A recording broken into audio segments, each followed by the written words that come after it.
Classroom, en trabajo en clase, ya está publicada la sesión número 2 y en la sesión número 2 le vamos a dar clic. A ustedes les debe aparecer en la parte superior derecha, a mí que la versión del profesor me va a aparecer en la parte central, pero va a estar en esa pestaña. ¿Listo? Cuando todos estén en el Classroom, perdón, en el Google Colab, vamos a arrancar. ¿Listo? ¿Todos ya están conmigo? Yo ya soy profe. Sí, profe. Listo, voy a poner esto un poquito más grande. Así. Bueno, como ustedes saben, esto hace parte de la programación en programación aplicada, hace parte de la especialización en programación aplicada y hace parte de los semestres 5 y 6 de la tecnología en desarrollo de software. ¿Listo? ¿Cuál es el contenido de la sesión de hoy y el próximo lunes? Vamos a trabajar lo que son operadores, listas, tuples, diccionarios y conjuntos, todo lo que se llaman como Python arrays, las estructuras de selección, las estructuras selectivas simples, la estructura de selección de selectiva doble, la estructura selectiva anidada o en cascada y ya las estructuras, unos ejemplos varios, es decir, estructuras de selección en una sola línea, estructuras de selección basadas en paquetes y las estructuras repetitivas for y while. ¿Listo? Entonces aquí están los documentos de donde tomamos, de donde el profe se goleó toda esta información y esto se me tildó. Suéltalo. Suéltalo. Bueno, esperemos que responda. Quita los perritos y la profe era que no se le bloquea. Te caen mal los perritos, ¿cierto? Estresan los perritos ahí. Bueno, vamos a Claro leer. que aquí tengo dos al lado, pero no me estresan porque están dormidos. En fin, la hipocresía. Bueno, jóvenes, vamos a empezar con los operadores. Ustedes saben que los operadores son esos conectores entre variables, entre repositorios, entre datos. ¿Listo? Es muy importante saber que los operadores son los que me permiten a mí realizar acciones sobre variables y poder identificar características o detalles que pueden ser una forma de vincular datos o de sumar, restar, multiplicar, tener interacción con ellos. De alguna manera, ya sea analítica, que es más relacionado con la parte determinística, es decir, siempre vamos a tener el mismo resultado, o la parte estocástica, que es donde tiene que ver la aleatoriedad, que es algo fundamental de este curso. En este caso, Python divide los operadores en los siguientes grupos. Los aritméticos, que tienen que ver con todas las operaciones matemáticas. Los operadores de asignación, es decir, cuando yo voy a reemplazar o asignar una información en algún componente, utilizo estos operadores de asignación. Los operadores de comparación o relacionales, que me sirven a mí para identificar cuando una variable es mayor o menor que otras, cuando dos variables son iguales, cuando dos contenidos pueden estar en diferencia o en igualdad. Los operadores lógicos, que me sirve a mí para vincular preguntas y realizar, por así decirlo, componentes adicionales en algún tipo de pregunta. Es decir, si yo deseo saber si cierto criterio se aplica y adicionalmente un segundo criterio se aplica. Y en estos casos en la ciencia de datos es muy utilizado porque yo necesito, por ejemplo, detallar grupos demográficos o detallar grupos de información o detallar incluso puntos en un mapa.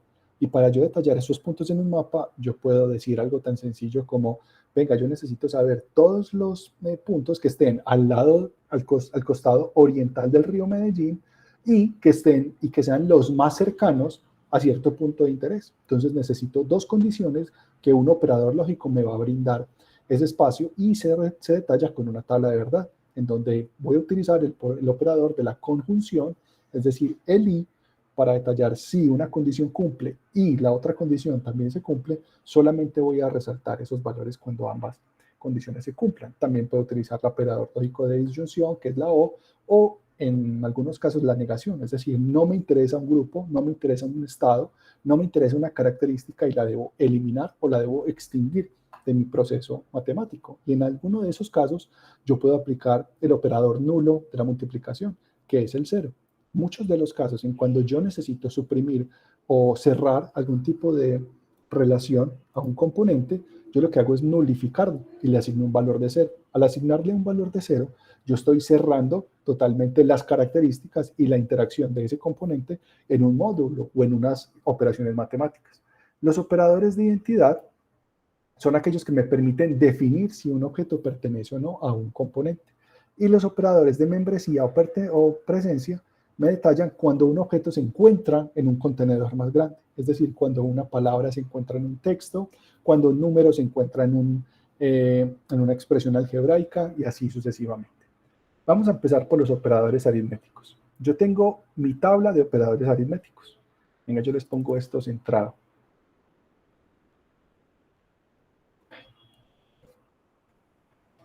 Estos puntos, rayitas, puntos. Siempre me olvida ponerlos centrado. Listo. Ahora, en este caso yo tengo mi operador, nombre y un ejemplo. Por ejemplo, el operador suma va a ser el operador de adición. Hay que tener mucho cuidado que el operador suma en Python es el mismo operador de concatenación. Es decir, yo puedo juntar o rejuntar dos variables, por así decirlo, tipo textuales, una después de la otra, como lo vimos en la clase anterior. Pero yo, en el contexto matemático, aritmético, si el componente izquierdo es entero o flotante y el componente derecho es entero o flotante, yo las sumo. La sustracción es exactamente igual, solo que uno de los valores es negativo. En este caso, la multiplicación es el asterisco, la división es el slash o la barra inclinada a la derecha. El módulo es el porcentaje. Recuerden que el módulo me devuelve ese residuo de las divisiones. La potenciación es el doble asterisco y la división entera es el doble barra hacia la derecha. Recuerden que la división entera me trunca, es decir, me corta como está. Y eso pasa mucho y se utiliza mucho en algunos modelos. Por ejemplo, cuando estamos haciendo un modelo de inteligencia artificial para detallar, por así decirlo, el ejemplo más sencillo siempre es un banco. Si yo estoy trabajando en un banco, yo tengo dos formas de modelar el banco. Cuando cierro el banco a las 4:30, yo tengo dos opciones, o cerrar el banco y sacar a la persona que está en la caja prácticamente de la cabeza para afuera, o, que es como aplican los bancos, yo cierro y las personas que están en caja o en fila se continúa con su atención. Entonces hay dos formas, una es redondear, que es una función, que en este caso los bancos redondean a la cantidad de usuarios que existan y los atienden, y la otra que son, por ejemplo, las máquinas productivas, que es cuando termina la sesión, se para la máquina como está y si está produciendo algún dato, se desecha y se termina con ese proceso de producción. Entonces hay dos formas. Cuando yo estoy haciendo procesos productivos o estoy simulando algún tipo de componente, puedo hacer dos formas. O truncar, que es cortar en donde estoy y terminar la simulación ahí y contar el último valor entero sobre el cual trabajé, que sería en este caso la división entera, o redondear, que sería utilizando funciones incorporadas de Python, que sería round. ¿Listo? Ahora, vamos a ver algunos ejemplos. Y en este caso necesito que se conecten, asignen la máquina y vamos a empezar a ejecutar estos algoritmos. Este es el primer código que vamos a ejecutar. Tenemos el primer número, es un número flotante, y mi segundo número es también un número flotante, en donde son componentes entre 1 y 10. Entonces vamos a imprimir la suma, vamos a imprimir la resta, multiplicación, división, módulo, potenciación y división entera. Si yo quiero saber qué estoy realizando, le voy a poner acá entre comillas, más, comilla, coma. Y así voy a saber qué operador estoy realizando. Ve, no me está completando. Permítame un segundo. Herramientas, configuración, editor.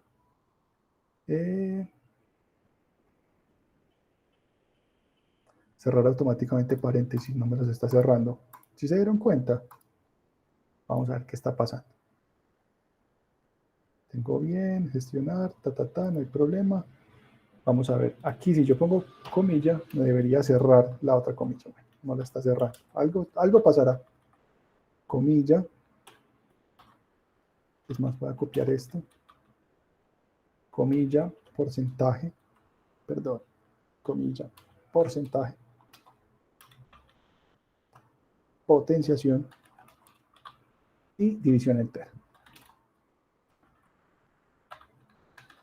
Listo. Vamos a ejecutar esta celda. Entonces ya tengo la suma, 14.43, la resta. Miren que esto me da un número muy extraño.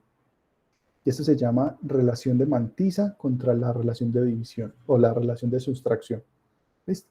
Suele ser que cuando no estamos precisando datos, esa conversión de números de binarios, porque todos los números se almacenan en binario, para yo hacer la conversión de números binarios de valores flotantes que tienen una asignación de 54 bits para la parte entera y, en este caso, el restante con un bit guardado para el signo, más un bit guardado para la coma, más los bits restantes para la parte flotante, entonces la conversión no se hace tan directa como uno pensaría. En estos casos, él está mostrando la relación de bits que hay sobre ella. Entonces tenemos la multiplicación 51.7482, la división 0.85, el módulo que es 66.66 y la potenciación que es 2.502.000 y la división entera que es 0. Es decir, si yo divido x sobre y, en este caso la división entera sería 0 porque no alcanza a llegar a la unidad. Listo. Todo claro hasta el momento. Vamos súper bien. Recuerden que si tienen alguna duda, sugerencia, queja, reclamo, mensaje o tienen alguna duda, pueden expresarlo en cualquier momento y pasamos o repasamos la información. Listo, en caso de ser necesario. Ahora, los operadores de asignación. Recuerden que las operaciones de asignación son operaciones destructivas. Esto es prácticamente como el apocalipsis para las variables. ¿Listo? El igual es un operador de destrucción. Quiere decir que todo lo que está a la derecha destruye lo que está a la izquierda del igual. Por eso, cuando yo necesito conservar información, yo conservo la información de la variable de la derecha, que es lo que estamos acá. Si yo cojo la información que está en la variable y le sumo 3, estoy destruyendo el valor de la x y le estoy asignando un nuevo valor que era su valor anterior más 3 unidades. En este caso, yo estoy borrando lo que está en la variable x y le estoy asignando x. Entonces es muy importante que detallen que el igual siempre es una operación destructiva. Lo que está a la derecha destruye lo que está a la izquierda del igual. Y en este caso Python tiene un resumen. Si yo utilizo más igual, quiere decir que debo conservar incrementando el valor de x en una suma. Si utilizo menos igual, quiere decir que debo utilizar x para restar del valor de 3. Por igual, es decir, a x le multiplico el valor que está a la derecha del igual, le divido, le moduleo, le hago división entera o lo potencializo. ¿Listo? Entonces, en este caso tienen que tener mucho cuidado que estos son operadores de destructivos. Esto está en HTML. Ya para centrarlo, ya sí es mero camello. Listo. Tengo que ponerles enter a todo eso.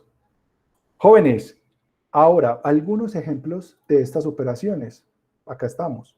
6 más igual 3 me daría 669. Ya mi nuevo valor de x cambia, como lo vamos a ver acá.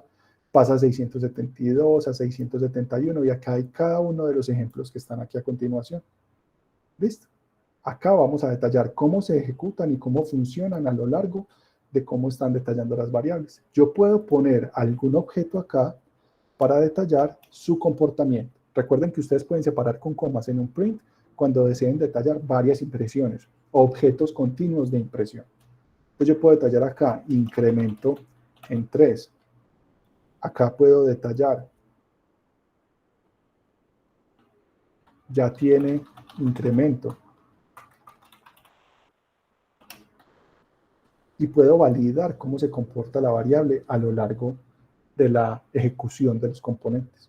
Ahora, los operadores de comparación, o más conocidos como operadores relacionales, en algunos libros, cuando se traducen del inglés, se utiliza la palabra relacionales y en algunos otros libros se utiliza operadores de comparación o valores comparables. ¿Listo? Los operadores de comparación más conocidos son el igual, que me detalla cuando dos variables tienen su almacenamiento idéntico. Es decir, el valor que está asignado en una variable es exactamente igual al otro valor de variable. No si tienen la misma posición de memoria. Esa misma posición de memoria es otro tipo de operador, que es otro operador de igualdad bit a bit. Ese ya si lo quieren detallar, lo pueden buscar en la literatura o en el Google Docs. Es que en el Google Docs, en el Python Docs, que es la comparación bit a bit, es decir, pedazo a pedazo y almacenamiento por almacenamiento. El no igual es la admiración igual, que me detalla cuando dos valores son diferentes. Me retorna falso o verdadero. Todos estos operadores lógicos de Python son operadores booleanos. Quiere decir que retornan o falso o verdadero. No ambas, solo falso o verdadero. En caso de retornar falso, en caso de retornar verdadero, yo puedo ramificar mi algoritmo con base en estas preguntas. Si son iguales, yo puedo permitir una ejecución. Si son distintas, puedo restringir una ejecución. En caso de que sean distintas, puedo ramificar nuevamente el algoritmo solicitando información adicional al poseedor, propietario, contribuyente, paciente, lo que ustedes consideren. Y cuando sean iguales, puedo ejecutar, transicionar o operar ciertas características. En este caso, mayor que significa que una variable debe ser superior a otra. Recuerden que la mayoría de estos operadores relacionales son relacionados hacia los números, son relacionados hacia componentes dimensionables, es decir, que tengan una dimensión. ¿Listo? En este caso, si yo comparo dos vectores, él me va a comparar su dimensionalidad y sus características. Cuando un almacenamiento sea superior a otro, entonces detalla es posicionamiento y valores. Es muy recomendable utilizar sobrevalores que tengan dimensión. ¿Listo? Menor que, detalla un valor menor que otro, mayor o igual, conserva el valor de igualdad, es decir, si es igual o superior, y si es menor o igual en este caso. Algunos operadores los detalla acá, con esta ejecución vamos a tener 1 y 2, y miren que me retorna falso o verdadero. Recuerden que falso y verdadero se escribe false and true, y con la primera letra mayúscula. Esa es una de las características principales. ¿Cómo identifico yo que está bien escrito? Porque el valor se pone azulito. Miren que cuando está bien escrito se pone azulito, y cuando está mal escrito, que es con una minúscula, es como si fuera una variable. Miren que no tiene ningún tipo de asignación o color. Recuerden, todo lo que Python lo detalle o lo coloree azul son palabras restringidas y es el lenguaje propio de la semántica y la sintáctica de Python. Ahora, los operadores lógicos de Python. Estos operadores lógicos me detallan la posible conexión entre dos o más operadores independientes. Es decir, yo puedo conectar varias preguntas con un operador lógico y las puedo hacer consecutivamente hasta 2 a la 53. Yo puedo tener hasta 2 a la 53 preguntas binarias sobre un componente y Python las va a desarrollar de izquierda a derecha en orden de jerarquía. Si hay paréntesis, desarrolla primero los paréntesis. Si no hay paréntesis, desarrolla por orden de jerarquía, que es primero la negación, segundo la conjunción y el tercero la disyunción. En este caso, la conjunción es AND, la disyunción es OR y la negación es NOT. A partir de ahora, yo voy a decir AND, OR y NOT, porque esa es como la jerga programadora que uno está como acostumbrado. Pongo una compuerta AND, pongo una compuerta OR, pongo una compuerta NOT, y ya más adelante pueden ver incluso las compuertas OR, las OR compuesta, que son X o R, pero esas son para compuertas de direccionalidad de igualdad. Hay unas compuertas en donde retorna verdadero siempre y cuando los dos elementos sean verdaderos, pero eso ya es de lógica eléctrica o de, ¿cómo se llama eso? De sistemas lógicos, esos componentes de esas tabletas que uno programa.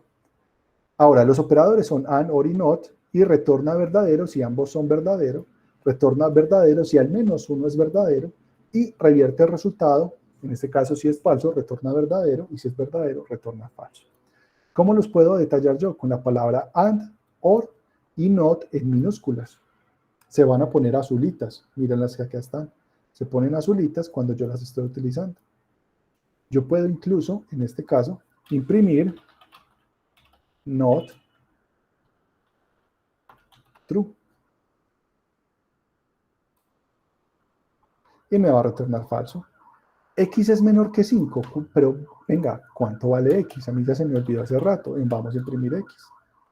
Yo tengo X, listo. X vale 1.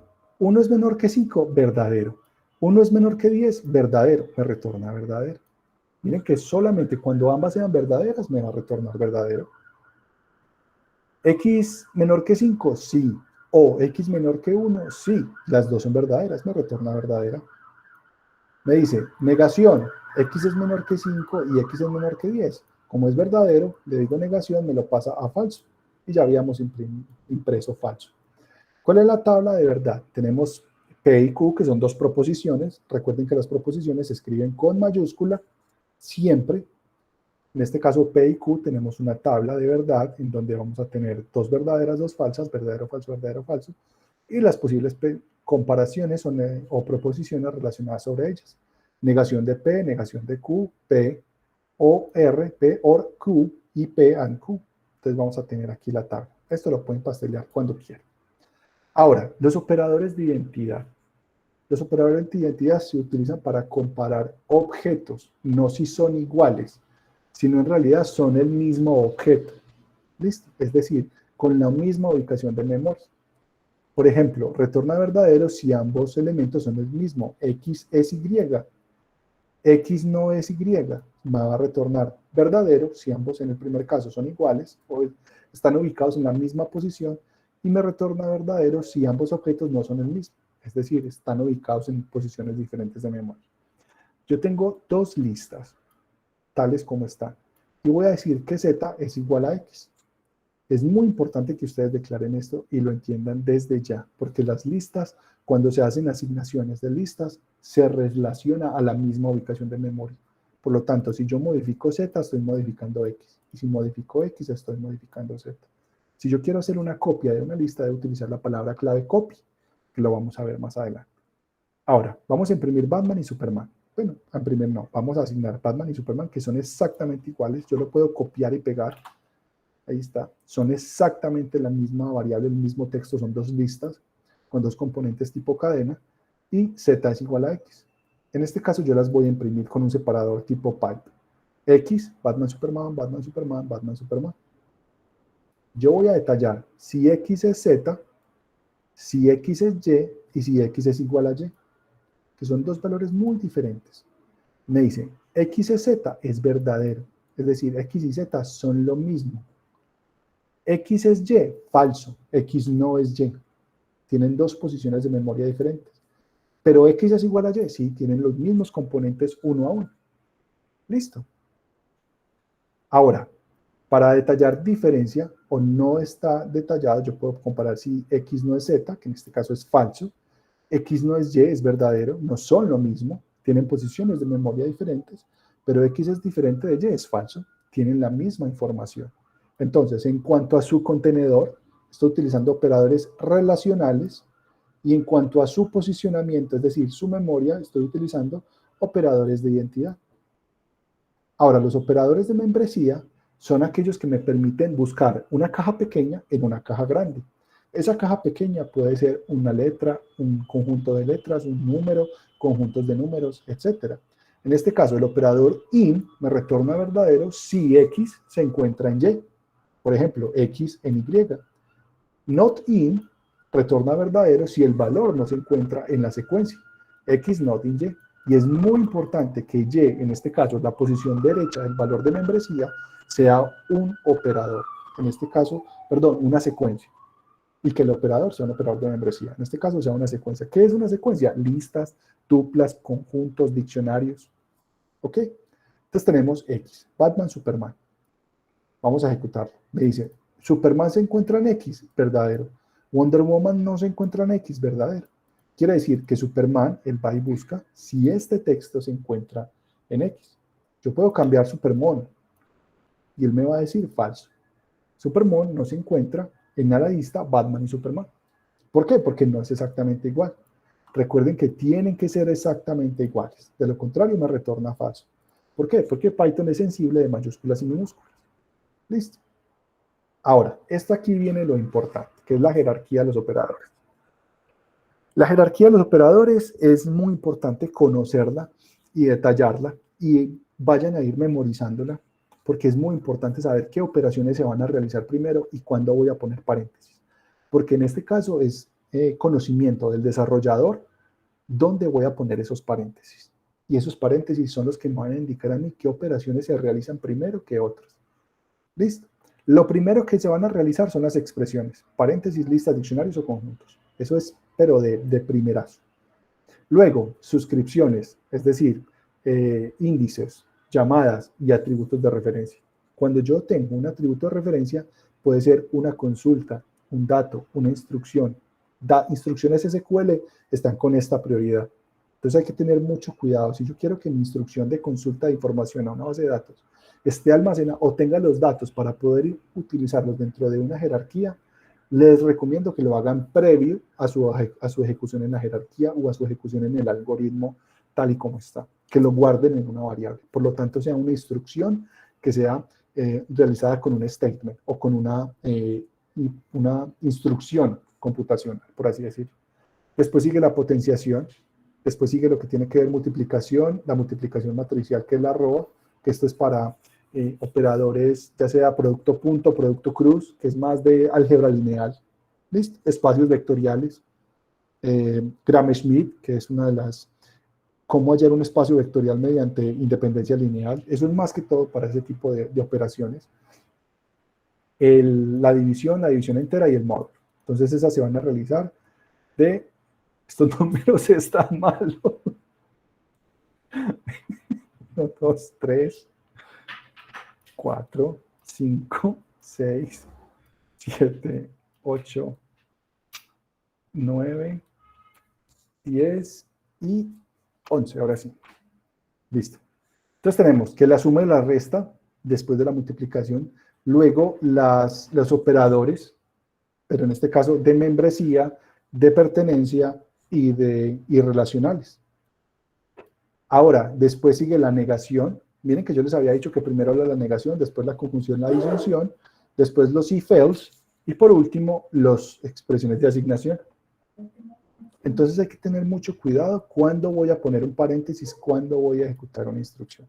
Acá hay unos ejemplos, no estoy poniendo paréntesis para nada. Yo puedo cambiar este orden o incluso el resultado simplemente poniendo paréntesis. Vamos a ejecutar estas instrucciones. Miren que tengo, bueno, esto está impreso más feo que un berraco. Vamos a imprimirlo línea por línea. A, B, C, D, E y por último F.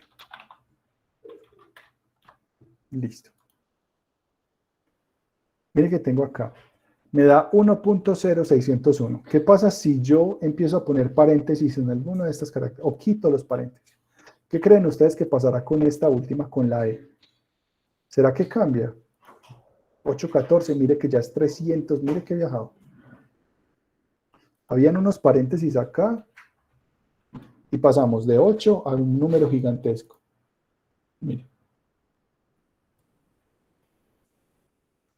Listo, hay que tener mucho cuidado con los paréntesis y dónde voy a poner esa información.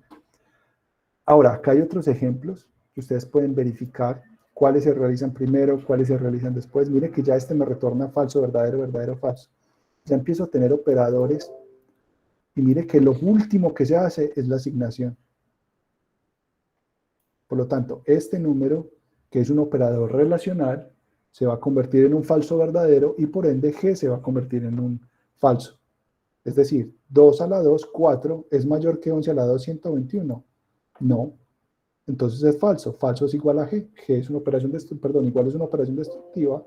Me borra todo lo que haya en G, me lo reemplaza por G, perdón, por falso y me imprime, en este caso, falso.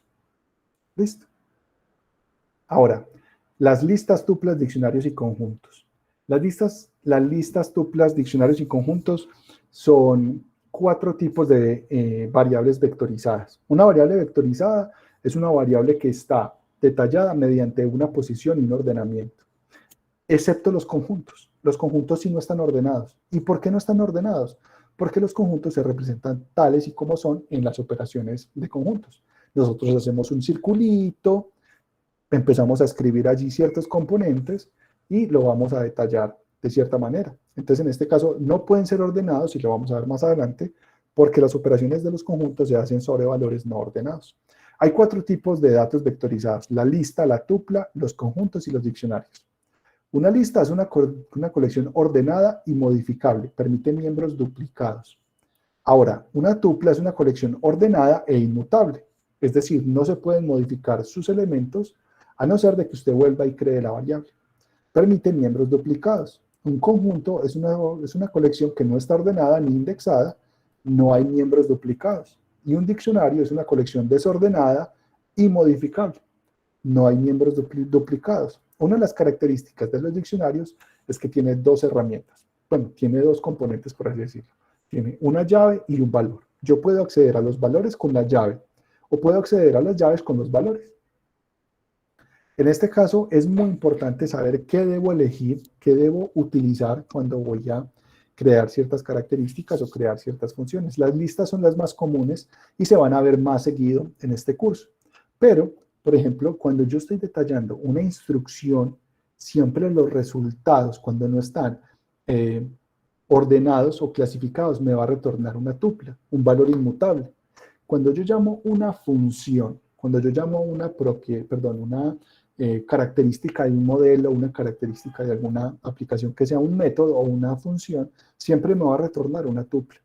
¿Por qué? Bueno, cuando retorne 2 elementos o más, me retorna una tupla porque esos elementos son inmutables.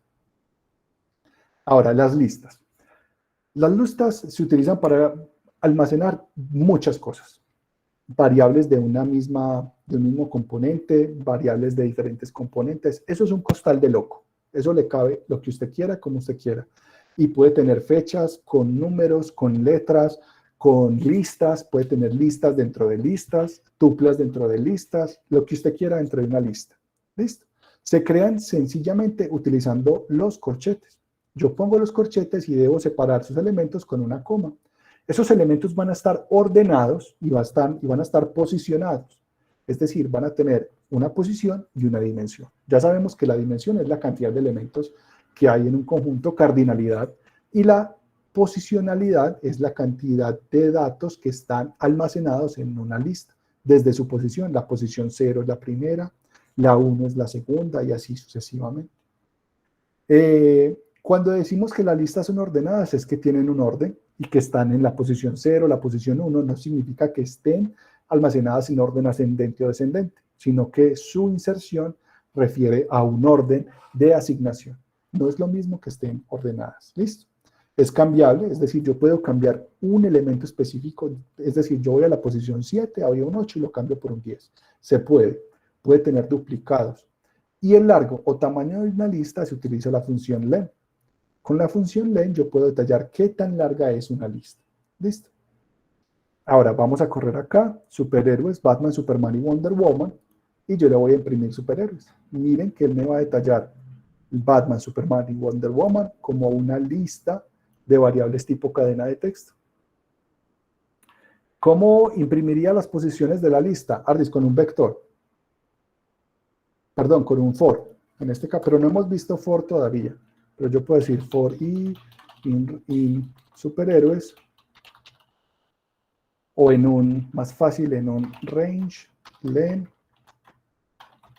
de superhéroes, vale, aquí ahí está, y simplemente print i, punto y coma, y le digo, concaténelo con acá, y lo vamos a imprimir con superhéroes en su posición.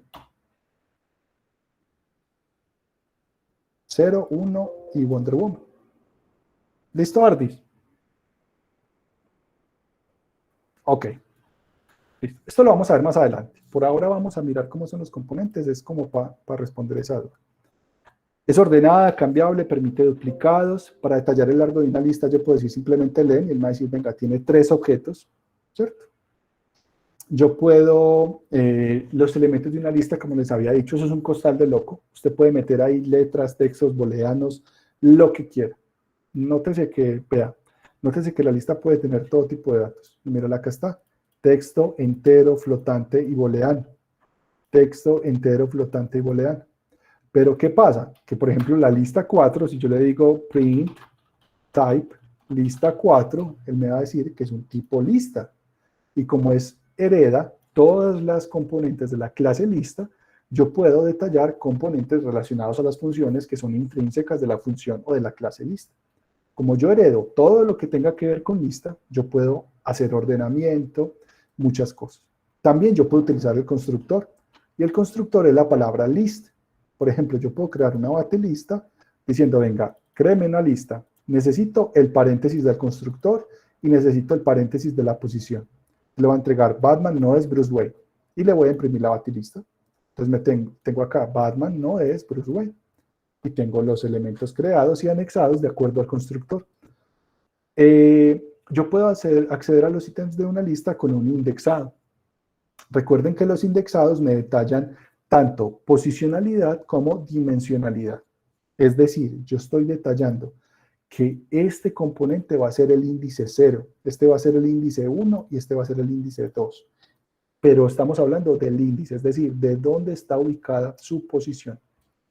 En este caso, yo tengo la misma batilista de ahora, la voy a reemplazar y voy a imprimir la posición 0, la posición 1 y la posición 2. En este caso, yo puedo utilizar el índice negativo, es decir, puedo empezar desde el último índice, que es el -1, el penúltimo y el primero. Pero tengo que tener muy en cuenta que es exactamente el orden invertido del largo de la lista. Ok, entonces tengo el índice 2, el índice 1 y el índice 0. Miren que la impresión cambia. Batman no es Bruce Wayne y acá me dice Bruce Wayne no es Batman. Listo.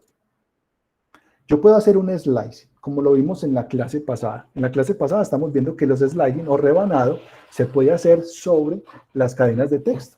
Y en este caso las listas también son susceptibles al slice. Es muy importante que conserva la misma característica del slicing de las cadenas de texto.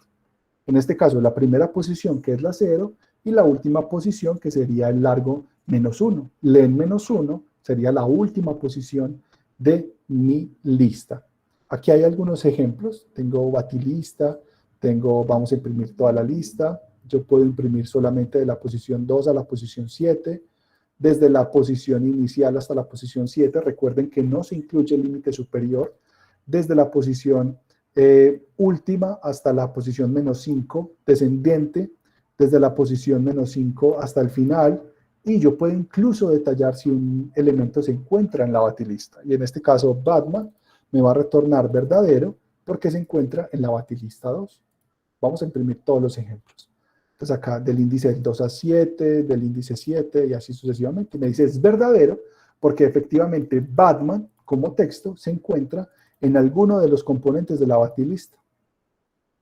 ¿Cómo puedo modificar yo los valores de una lista? Simplemente con su índice, que son con los corchetes, detallo la ubicación, en este caso es la posición, que va de 0 a largo -1, y debo cambiar su valor.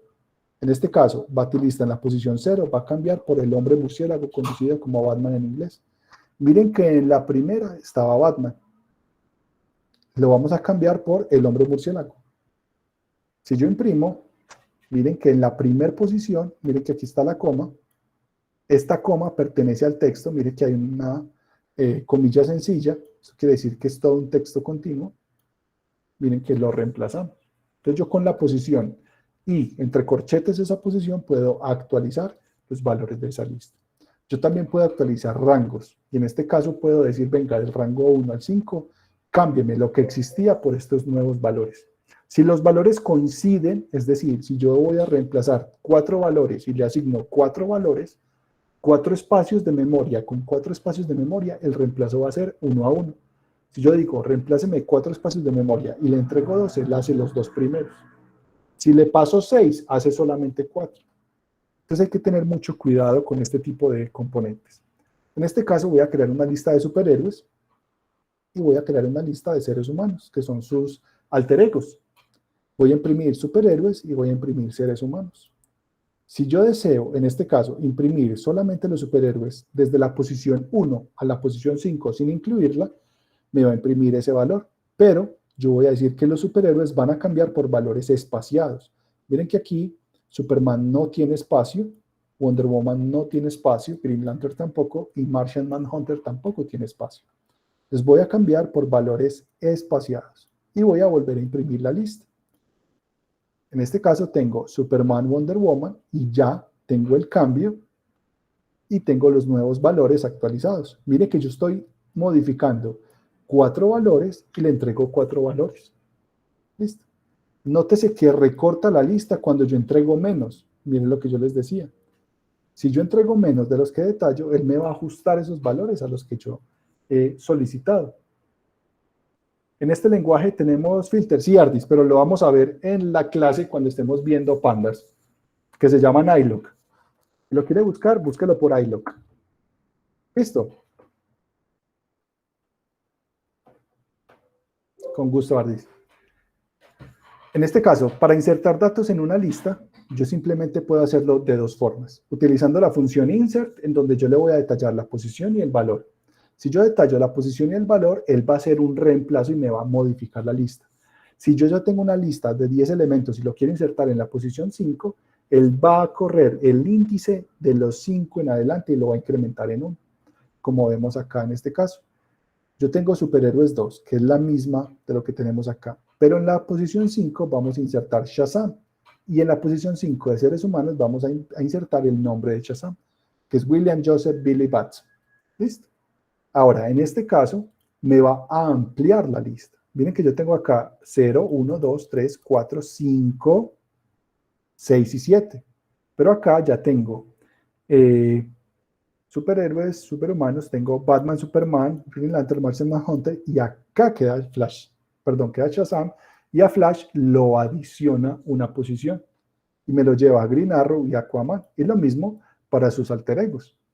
Yo puedo agregar datos a una lista en la última posición y la función append me permite a mí agregar esos valores. Yo simplemente debo detallar el vector o la lista, punto, la función append y entre paréntesis el valor. Por ejemplo, yo quiero agregar al final Cyborg, que su nombre o su alter ego es Victor Stone. En este caso yo tengo superhéroes, superhumanos, que es la segunda versión que estamos trabajando. Voy a imprimir un separador y voy a decir, venga, imprímame la posición 9 de estos valores. Si yo no hago esta inserción y yo llamo la posición 9, me va a sacar un error de índice. Es decir, estoy buscando un índice por fuera del elemento. Pero como ya existe, él me va a decir, Victor Stone es Cyborg y está en la última posición que acá se encuentra. Ahora, yo puedo extender los datos de una lista. Es decir, una lista con otra lista. Poner una lista justo después de otra lista. Y eso me sirve a mí en muchos casos cuando yo necesito complementar datasets. Es decir, yo tengo la lista de empleados de Bancolombia y la lista de empleados del Banco Industrial Colombiano. Para los que son de mi tiempo, antes Bancolombia era el Banco Industrial Colombiano. O en algunos casos yo tengo la tienda de don Pepito y la tienda de don Fulanito. Y a las dos las compró el de uno y va a ser una sola tienda. Entonces tiene que unir los dos clientes de Fulanito y de Pepito en una sola lista de colmena, sí, Jason. Algo así. En ese caso usted tiene que unir las dos listas. Esto lo que hace es, bueno, yo necesito detallar las dos listas, crear una sola y voy a poner una detrás de la otra. Y eso es lo que se hace con la versión extend. Yo tengo dos listas, como las podemos ver acá, y si yo hago un extend, es decir, A se extiende con B, en ese caso el vector A, el vector original, ya pasa a ser un vector extendido, pero el vector B, que en este caso superhéroes B, se conserva y no va a tener cambios, porque sus valores se van a adicionar al vector A, pero su estado original no va a cambiar. El que cambia es el que estamos haciendo el extend, que es este de acá. Este es el que va a recibir los nuevos valores y su longitud va a incrementar. Yo puedo eliminar un ítem específico utilizando remove. Este se utiliza, pero mucho para métodos de Monte Carlo, en donde yo necesito detallar igualdad o singularidad, por así decirlo, en elementos de simulación. Cuando yo necesito, por ejemplo, hay un caso muy chévere que vamos a hacer en clase, que es crear una mano de bingo. Es decir, perdón, crear una mano de dominó y crear n tabletas de bingo.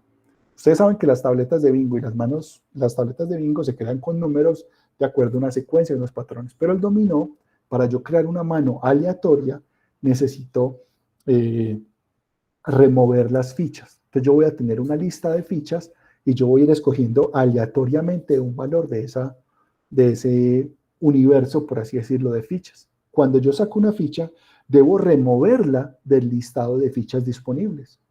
Y cuando yo la remuevo, mi listado de fichas disponibles se disminuye en una unidad. Y debo tener control al momento de generar esas fichas de dominó, por así decirlo. Eso lo vamos a ver y yo tengo dos ejercicios, uno de dominó, uno de bingo y también tengo uno del de las balotas del baloto, que son muy chéveres. Entonces vamos a generar un ganador y vamos a calcular la probabilidad de escoger 6 números, cuántas compras o cuántos intentos deberíamos hacer para ganarnos el baloto, que es uno de los modelos más sencillos de predicción de sistemas de inteligencia artificial. En este caso, vamos a ver qué es más probable, si comprar el baloto o encontrárselo en el piso y ganarse. Ahora, yo puedo eliminar un elemento específico con remove. Entonces, yo solamente digo, venga, eliminar lista, tengo los valores del 0 al 10, imprimo la lista, súper chévere. Voy a remover el 1. Entonces, él me va a decir, claro que sí, señor, ya no está el 1. Muchas gracias, muy querido. Pero yo voy a imprimir 2 veces la lista, es decir, una detrás de otra. Ahora, tengo 0, 1, 2, 3 está y 0, 1, 2 está. ¿Qué pasa si yo aplico remove? Que me va a quitar la primera coincidencia de la lista. No todos los elementos de la lista, sino la primera coincidencia. Es decir, él hace una búsqueda por extensión. Es decir, usted está en una fila y usted está buscando a una persona en esa fila. ¿Usted es esta persona? No. ¿Usted es esta persona? No. ¿Usted es esta persona? No. ¿Usted es esta persona? Sí. Chao, la saca y se va con ella. No va a seguir buscando a esa persona. En este caso, yo necesito utilizar remove tantas veces como sea necesario para detallar la la extensión o la eliminación de todos los valores que están en una lista. Miren que en la primera solo elimino el primer valor. Si yo lo vuelvo a eliminar, él me va a sacar, ¿qué creen ustedes que va a sacar? ¿Un error o qué saca? ¿O no lo hace? Escriban en el chat.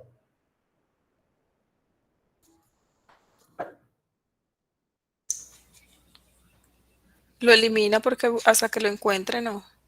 Pero mire que ya lo encontró 2 veces, solamente está 2 veces. Está en la posición 1 y en la posición 10 o 11, creo. Vamos a ver qué hace. Mire, X no se encuentra en la lista. Me sacó un error. Pero mire que el error yo lo puedo identificar. Y eso es lo que vamos a hacer más adelante.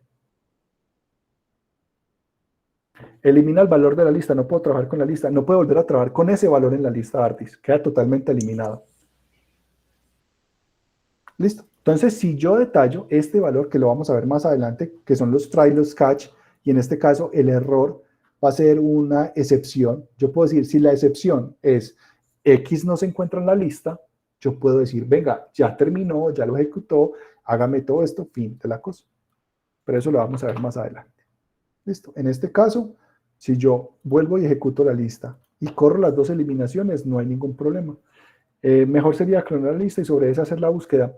Depende de Ardis. Hay muchos casos en donde las listas son tan pesadas que clonar la lista lo que hace es poner más lento el sistema. Cuando usted, por ejemplo, tiene una lista en memoria que se utiliza mucho en Machine Learning, que es cargar los datasets completos, y yo les voy a dar una clase de búsqueda de datasets, donde encontrar información para hacer Machine Learning, que es por allá en la clase 5-6, que es muy bacana, y ya la he dictado varias veces en la Universidad de Antioquia. Usted carga todo el dataset, entonces usted tiene todo el dataset en memoria. Crear una copia del dataset es como si tuvieras una segunda instancia de una clase completa, porque él va a heredar todos los componentes de ese dataset de donde está heredado. Entonces, si yo creo un data frame y creo una copia de ese data frame, es más fácil en algunos casos volver a crear y cargar nuevamente el modelo y correrlo que utilizarlo sobre ese duplicado. Pero eso lo vamos a ver más adelante. Igual hay muchas formas de solucionar muchos elementos y una de las ventajas es que estamos en la nube. Entonces yo me puedo consumir esta RAM y este disco casi que a gusto, por así decirlo. Listo. Vamos a eliminar un índice específico. Yo utilizo la función, en este caso pop, que hace referencia a las listas y a las estructuras de datos. Pop hace parte de la extracción de una lista, de una fila FIFO. En ese sentido, se utiliza la función pop y no se especifica un argumento, elimina la última posición de la lista. Listo. Lo que hace referencia a una lista LIFO, last in, first out. Ahora, si yo solamente deseo eliminar una posición específica, la puedo detallar. ¿Y cómo la puedo detallar? Con su posición. Y este sí es distinto. Miren que la posición 1 o el valor 1 no existe. Lo que va a hacer es me va a eliminar el valor 11 de la lista, que es la posición 1. ¿Listo? Que es la posición por ordenación o por posicionalidad. No dimensionalidad, sino posicionamiento. Yo puedo eliminar un índice o una lista, es decir, yo puedo en este caso detallar qué componente con una instrucción llamada del. Y esta instrucción del va y me borra la memoria en donde está esa lista. Es decir, la va y en la tabla del índice del sistema operativo que está relacionado con el intérprete va a desasignar ese espacio de memoria. En este caso yo tengo mi lista y si le digo eliminar la lista, él va a borrar la posición de memoria y me va a sacar un error. ¿Listo? En este caso me va a borrar la posición 2 porque le estoy pasando la posición, mire que le estoy pasando los corchetes, pero si yo quiero eliminar la lista, ya está borrada. Y si yo le digo print, eliminar lista 3, me va a decir que no se encuentra disponible. Me dice, venga, eso no existe, eso no está definido. ¿Por qué? Porque la instrucción de él, miren que se pone como moradito. Los moraditos son instrucciones, es decir, son palabras que tienen ejecución o valor. Ahora, esa instrucción de él me va a borrar la memoria en donde está almacenada esa lista. Yo puedo limpiar una lista con el método clear, y el método clear lo que hace es, venga, usted tiene muchos datos ahí, con el método clear le vacía la lista y se la deja limpia. ¿En qué se diferencia la instrucción del método? Que la instrucción es para asignación y para memoria, y el método es para espacios posicionales del vector o de la lista. ¿Y cómo sé en qué parte de la memoria está la lista? Ardis, eso lo manejas al sistema operativo. La única manera que usted quiera saber bajo qué posición de memoria está en esa lista, ya es tocar el intérprete directamente. ¿Cómo le paso el 2? ¿Cuál 2, Ardis?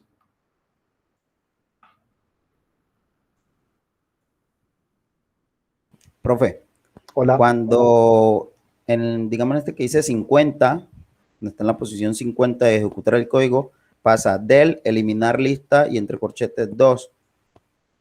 Sí.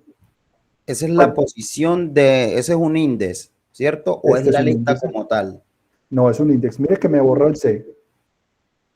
Cuando yo digo del y le entrego la posición, él borra la posición de perder lo que yo le entregué. La instrucción de él va a recibir ya sea o una posición o un espacio de memoria o un componente o un contenedor.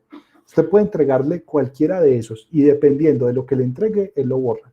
Si usted le entrega un espacio de memoria o un contenedor, le va a borrar el espacio de memoria. Si le entrega una posición, le va a borrar esa posición. Si le entrega un valor, le va a borrar ese valor.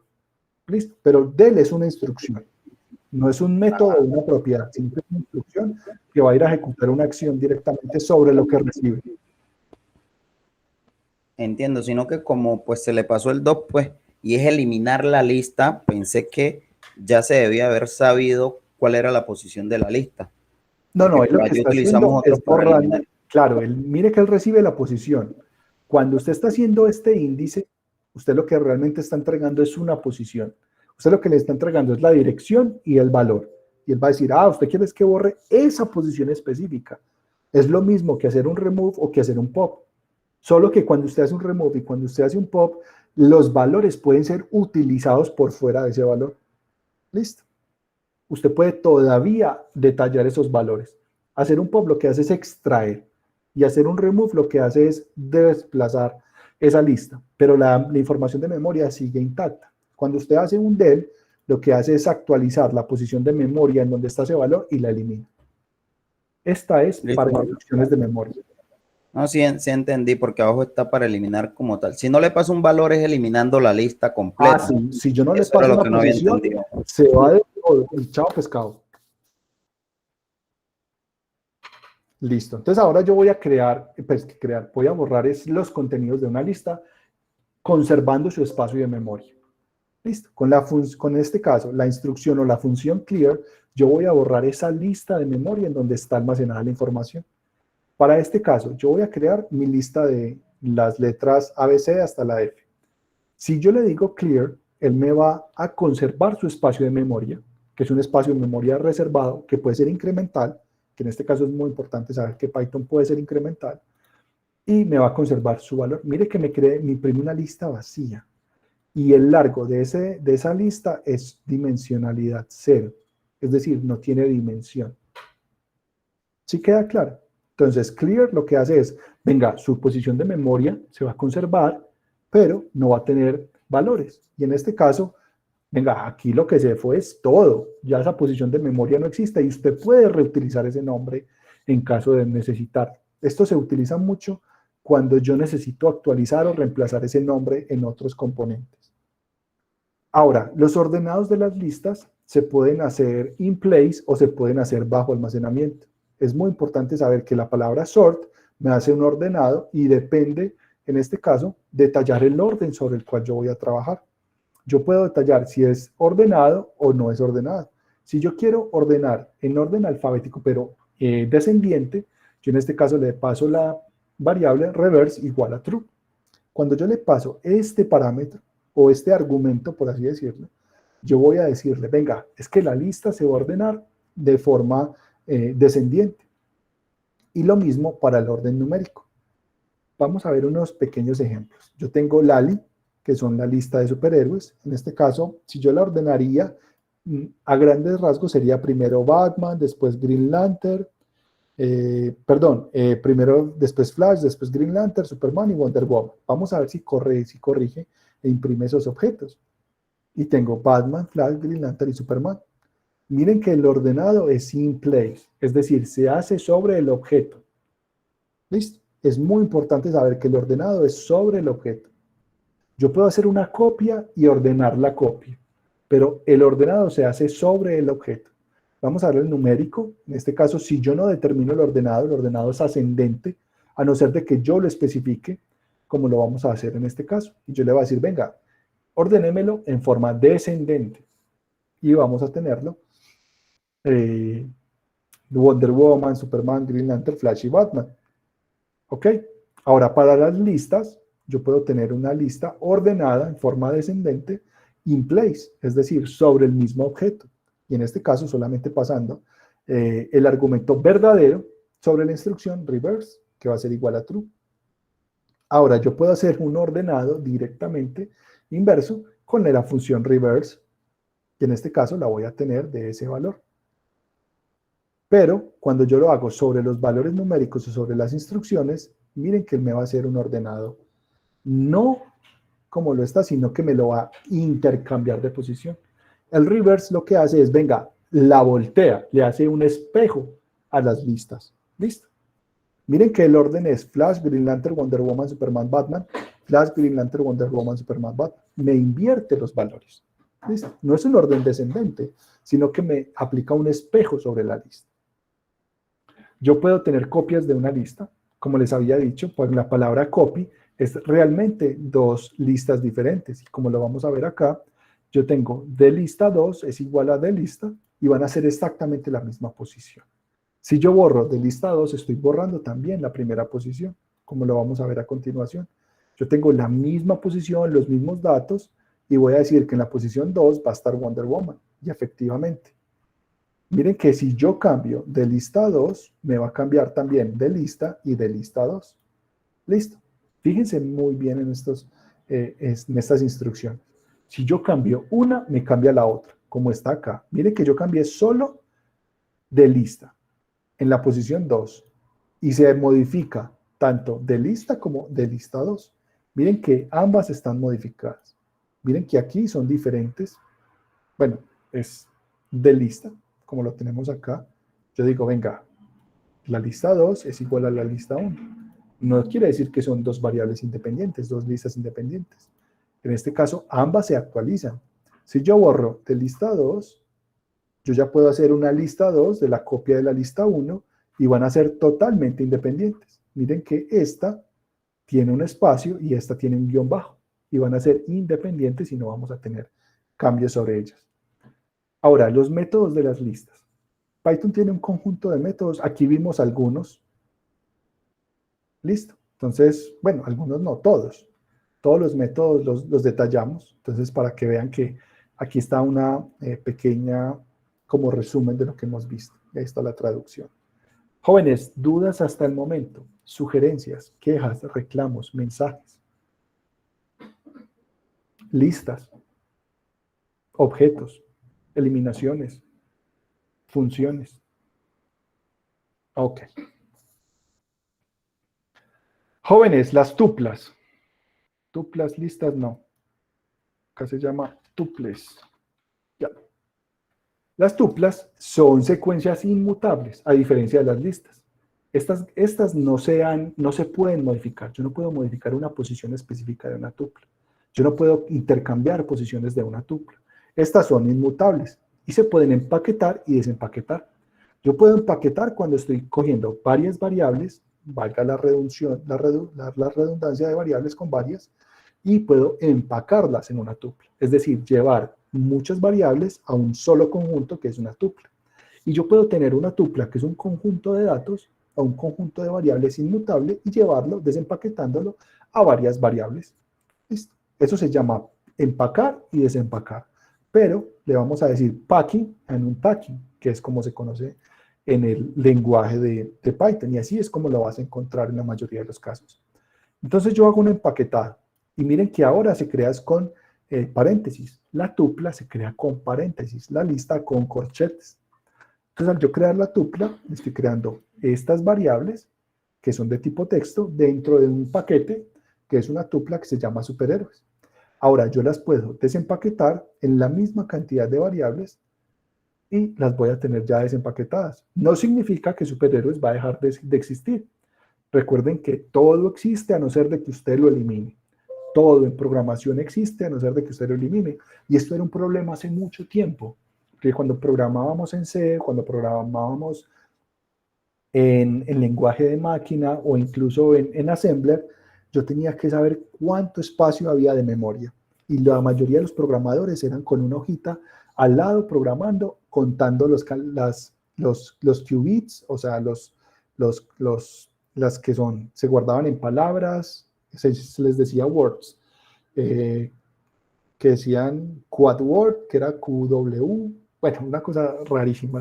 Yo vi eso hace toneladas de años en la ingeniería, no me acuerdo ya cómo es. Pero sí tenían que trabajar con el papelito contando bit a bit cuánto estaba de memoria. Y si estaban muy recargados, tenían que empezar a borrar variables que no estaban utilizando.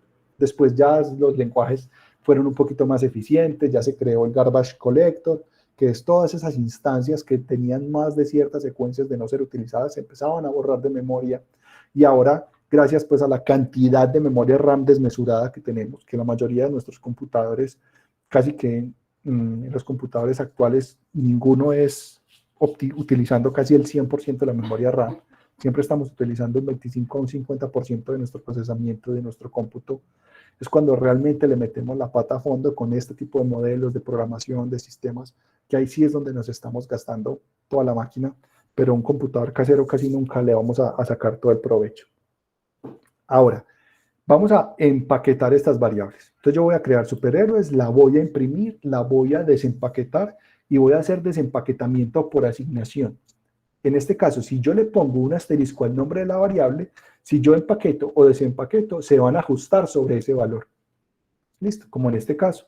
Yo tengo 4 variables de tipo texto dentro de un paquete que es una tupla y voy a imprimir. Entonces acá lo tengo. Miren que me lo imprime con corchetes, perdón, con paréntesis, porque es una tupla.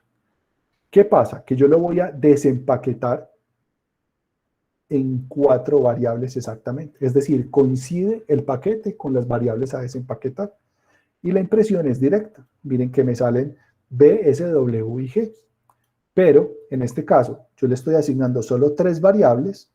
Él me va a decir, venga, pero si me pone un asterisco, quiere decir que yo tengo que hacer una complementación por extensión. Es decir, yo debo completar por capacidad en la variable que tiene el asterisco. Entonces él va a decir, listo, joven. Eso quiere decir que yo voy a poner el resto como una lista en esa variable y es exactamente lo que hace. Él desempaqueta en Batman y Superman y lo desempaqueta en una lista. Y tiene sentido, porque si la tupla es mutable, la lista no es inmutable. La lista sí es mutable. Por lo tanto, yo puedo modificar esa variable que la tenemos acá, que es la C, y puedo modificar Wonder Woman, Green Lantern a mi gusto. Porque cuando estaba en la tupla, estaba inmutable, y ahora que lo desempaqueto, debe ser modificable, porque si lo estoy desempaquetando es por algo. Entonces, lo guarda en una lista que permite su modificación. Ahora, si yo detallo, venga, es que yo quiero que me ajuste cuántas variables están. Entonces, él va a ajustar hasta que complemente. Entonces, mire que me desempaqueta Superman y Wonder Woman, que serían 1, 2 y 3 datos a almacenar, desempaquetados. Listo. Entonces, aquí me dice quitar comillas y evaluar. Vamos a ver. Mire que me saca un error. Miren que la tupla no permite item assignment, es decir, asignaciones por ítems. Entonces, no son mutables. Listo. Vamos a correr acá. Ahora, yo puedo unir o multiplicar tuplas, posición a posición, sumar, identificar, detallar, y aquí hay unos pequeños ejemplos. Por ejemplo, yo tengo mis tuplas de superhéroes, mi tupla de números, y si yo las sumo, las estoy vinculando. Acuérdense que era lo que era un extend en las listas. Esto es más sencillo en las tuplas. Al ser inmutables, yo no necesito hacer un extend, sino que necesito solamente concatenarlas. Y en este caso las voy a detallar y puedo tener tuplas tipo texto y tipo número en el mismo paquete. Yo puedo incluso multiplicar y me va a repetir la lista cuantas veces sea multiplicada. Por ejemplo, yo tengo 4 valores empaquetados porque es que no se pueden modificar. Si yo le multiplico 3, multiplicar sería una operación de modificación. En este caso lo que hace es, venga, usted me está modificando una tupla que es inmutable, pues yo le voy a repetir los datos. Entonces, Batman, Superman, Green Lantern, Batman, Superman, Green Lantern, Batman, Superman, y tantas veces como usted lo haya multiplicado, que en este caso son 3 veces. Ahora, hay 2 tipos de métodos que se pueden aplicar sobre las tuplas, que son count e index. Count me devuelve el número de veces que ocurre un valor específico en una tupla, y index me busca en la tupla el valor especificado y me devuelve dónde lo encontró. Ahora, los conjuntos. Aquí vamos a pasar un poquito rápido porque esos conjuntos no son muy utilizados en Python, sino que es más que todo para operaciones más como de conjuntos, pero como ejemplos de uso de conjuntos en la programación. Esto se usa mucho en complementos cuando yo necesito, por ejemplo, una diferencia simétrica, es decir, qué elementos no están en uno ni en el otro. Esto es más que todo para componentes demográficos, poblacionales. Se utiliza mucho en ese tipo de situaciones en donde yo tengo grupos poblacionales definidos y los tengo detallados sobre conjuntos para saber cuáles características no se encuentran en una población y otra. Esto es para más que todo métodos, y para en química se usa muchísimo conjuntos. Las reacciones químicas se modelan sobre conjuntos, sobre reacciones, y eso se hace sobre soluciones, pero eso ya es como más enredadito. ¿Y qué es un conjunto en este caso? Los conjuntos son elementos inmutables desordenados, ¿cierto?, que se utilizan para detallar un conjunto o detallar una población o una muestra. Más que todo es para muestras. Los conjuntos sobre poblaciones no se utilizan. Estadísticamente, detallar una población no es lo recomendado. Se recomienda es trabajar sobre una muestra, que es un pequeño grupo que contiene todas las características de esa gran población. Es decir, por ejemplo, cuando salen las encuestas de intención de voto, que es que quieren votar por Michael Jackson al Senado. Entonces, ¿cuál es el grupo que describe que quieren votar por Michael Jackson al Senado? Entonces, lo que hacen ellos es, venga, si nuestra gran población de Colombia o la gran población de Medellín son 2,5 millones de personas, o la gran población de Bogotá, que son casi 6 millones de personas, ¿cuál es la intención de voto por Michael Jackson en Bogotá? Entonces usted tiene que coger una muestra significante que retorne las características de esa población, es decir, que represente cómo se comportarían esos 6 millones de personas. Entonces, cuando dicen, es que hay un porcentaje de error, es decir, ¿qué tan malo soy yo para escoger gente que me describe eso? ¿Listo? Entonces, en ese caso, los conjuntos describen ese tipo de elementos que van a estar en una característica. En este caso van a tener ciertos componentes. Los ítems del set son los elementos del conjunto, que están desordenados, no se pueden cambiar y no permiten duplicados. Es desordenado, significa que los conjuntos nunca van a estar en un orden específico. Y esto lo hace la aleatoriedad, porque yo no sé en qué orden van a estar. Y así me describen los componentes de esa forma. Es inmutable, no se pueden cambiar, no permite duplicados. ¿Listo? Y se utilizan para almacenar varios elementos de una sola variable en un conjunto de datos. Ahora, es muy detallado lo que se veía en los conjuntos. ¿Se acuerdan cuando ustedes veían los conjuntos que eran de esta forma? Es lo mismo. Esto tiene un orden. Yo puedo decir que es primero el 1, el 2, el 3, el 5 y el 9. Pero una posición específica no la tiene, sino que están ahí, están flotando en una bolsa. Y esa bolsa es el conjunto A, el conjunto B y así sucesivamente. Yo voy a crear un superset. Mira que no he creado nada, ¿cierto? No he creado nada. Voy a crear un superset. Miren que los supersets se crean con llaves y también se separan con comas. Si yo le digo, en este caso, imprímame el superset, nunca me lo va a imprimir de la misma. Bueno, puede que me lo imprima de la misma forma porque las probabilidades existen, pero están desordenados. Miren que en este caso, Batman no es la primera posición, que en este caso sería Superman. Batman es la segunda, Wonder Woman es la tercera y Green Lantern es la última. Miren que me invirtió los valores de Batman y Superman. Si yo lo vuelvo a correr, me los pone así otra vez y me está haciendo quedar mal muchas veces. Bueno, dejémoslo así. El largo del superset, él sí me va a decir, venga, yo le puedo detallar len. Recuerden que la función len me detalla el largo del set. ¿Listo? Es decir, cuántos contenedores existen ahí. Profe, eso no sería en diccionarios. Jessica, los diccionarios los vamos a ver más adelante y se separan con 2 puntos.